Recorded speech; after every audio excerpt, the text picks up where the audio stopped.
Alrighty. I had to have a branch cut off. That's Hector doing it.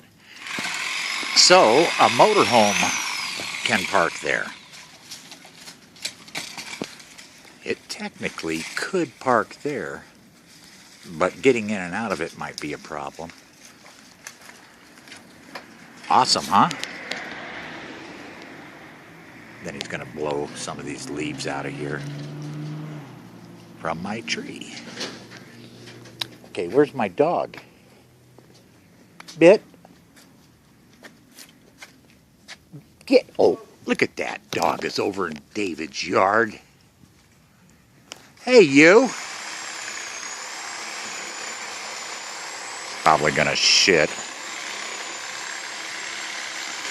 Oh, she's deciding to... No. Here she comes.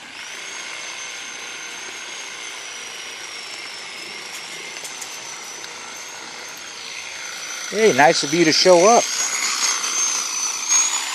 Anyway, there's the progress for today. Don't do that. Thank you.